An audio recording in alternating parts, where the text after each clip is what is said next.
பேரவைத் தலைவர்களே, நீங்க உட்காருங்க. நேற்று நான் பேசும்போது சில அமைச்சர்கள் குறுக்கிட்டு பேசினாங்க, அதற்கு நீங்க அனுமதி கொடுத்தீங்க. அது மாதிரி இன்னைக்கு முதலமைச்சர் பேசும்போது சில வார்த்தைகள், தவறான வார்த்தைகள் பேசுறாரு. அவர் பார்ட்டி ஃபண்ட் அப்படின்னு சொல்லியிருக்கிறாரு. அவர் அமைச்சர் அந்த பார்ட்டி ஃபண்ட் எந்த பார்ட்டின்னு கூட சொல்ல தைரியம் இருந்தா சொல்லுங்க, நாங்க அதெல்லாம் ஃபேஸ் பண்ண தயாரா இருக்கோம். எதையும் ஆதாரத்தோடு எதையும் பேசுங்க. நீங்க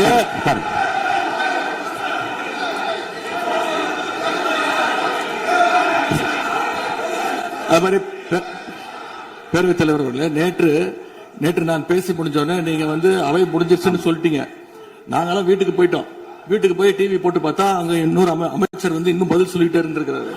அதற்கெல்லாம் நாங்க இப்ப என்ன பதில் இது, என்ன மரபு இது? நீங்க போய் பேசிக்கிட்டே இருப்பீங்களா? நாங்க பாத்துக்கிட்டே இருக்கணுமா? அதே மாதிரி இன்னைக்கு முதலமைச்சர் அவர்கள் பேசும்போது நாங்களும் அமைதியா கேட்டுட்டு தான் இருந்தோம். ஆனா சில கருத்துக்கள் அவர் பேசும்போது அதை நாங்க அனுமதிக்க முடியாது. ஆதாரத்தோடு ஏதாவது பேசணும்னா, குற்றச்சாட்டுகள் சொல்லும் போது ஆதாரத்தோடு சொன்னீங்கன்னா அதை நாங்க ப்ரூவ் பண்றதுக்கு தயாராக இருக்கு. மாண்புமிகு உறுப்பினர் அவர்கள் இருங்க. நேற்று மாண்புமிகு எதிர்க்கட்சித் தலைவர்கள் பேசியதும், மாண்புமிகு பொதுப்பணித் தலைவர்கள் பேசியதும் ஆதாரம் இல்லாமல் பேசக்கூடாது என்று நான் சொன்னேன். ஆய்வு செய்து நீக்கப்பட வேண்டியது நீக்கும் என்று சொன்னேன். இப்போது மாண்புமிகு முதல்வர் அவர்கள் பேசி முடிக்கட்டும். நீங்கள் கூறிய கருத்துப்படி அதில் ஆதாரங்கள் இல்லாத குறிப்பாக இருந்தால் அதை நீக்குவதற்குரிய உரிமை எனக்கு இருக்கிறது. ஆய்வு செய்து நான் நடவடிக்கை எடுப்பேன். இப்போது மாண்புமிகு முதலமைச்சர் அவர்கள் பேசலாம். இந்த டாஸ்மாக் மாதிரியே பல டிபார்ட்மெண்ட்லயும், மறுபடியும் சொல்றேன், கட்சி நிதின்ற பேர்ல அடிச்ச கொள்ளைய ஒன்னா கவர்மெண்டோட கஜானாக்குள்ளேயே கொண்டு சேர்த்துக்கிட்டே இருக்கிறாங்க. இப்பவும் சொல்றேன், மக்கள் பணத்துல இருந்து ஒரு பைசா கூட தொடமாட்டோம், தொடவும் விடமாட்டோம், தொட்டா விடமாட்டோம். இதுக்கு முன்னாடி தொட்டவங்களையும் விடமாட்டோம்.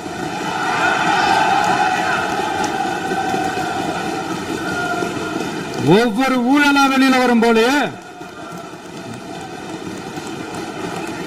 ஒவ்வொரு வேஷமா கலைஞ்சிரும் போல, இங்க இருக்கிற நிறைய பேரு நடுங்கி போய் இதுல நம்ம மேல அவதூறு வேற.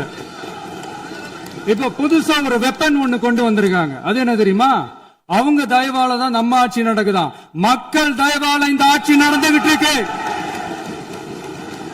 மனசாட்சி உள்ள சக்திகளோட ஆதரவால இந்த ஆட்சி நடந்துகிட்டு இருக்கு.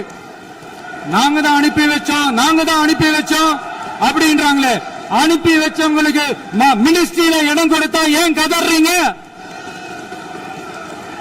ஏன் இவ்வளவு கோபம்? ஏன் இவ்வளவு கதறல்ஸ்? இதுல இன்னொரு முக்கியமான விஷயம், மார்க்சிஸ்ட் கம்யூனிஸ்ட் கட்சி நமக்கு ஆதரவு கொடுத்தது சுயேட்சையா எடுத்த முடிவுன்னு சொல்றாங்க.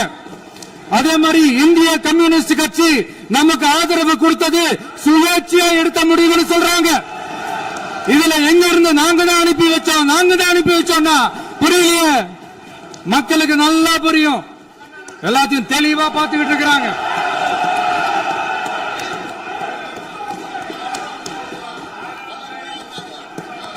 முதலமைச்சர் கண்டினியூ பண்ணலாம். மாண்புமிகு முதலமைச்சர்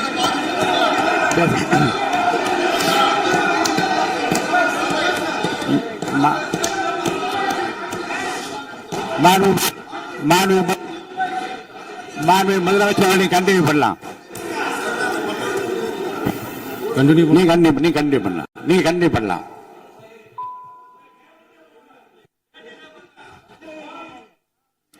இந்த சமூக நீதி அரசுன்னு சொல்றவங்களை பார்த்து கேட்கிறேன், நம்ம பட்டியலின சகோதரர்களுக்கு எத்தனை அமைச்சர் பதவி கொடுத்தீங்கன்னு கொஞ்சம் சொல்ல முடியுமா?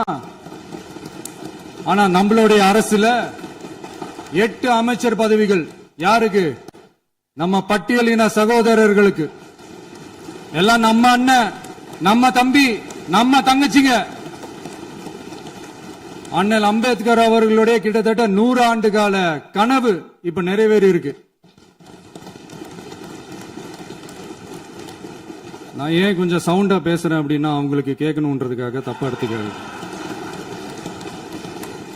அதே மாதிரி பெண்களோட பாதுகாவலர் நாங்க தான் அப்படின்னு சொல்லிக்கிறவங்களை கேட்கிறேன், எத்தனை பெண்களுக்கு அமைச்சர் பதவியில இடம் கொடுத்தீங்க கொஞ்சம் சொல்ல முடியுமா? எங்க அரசுல 4 சகோதரிகளுக்கு அமைச்சர் பதவி கொடுத்திருக்கிறோம்.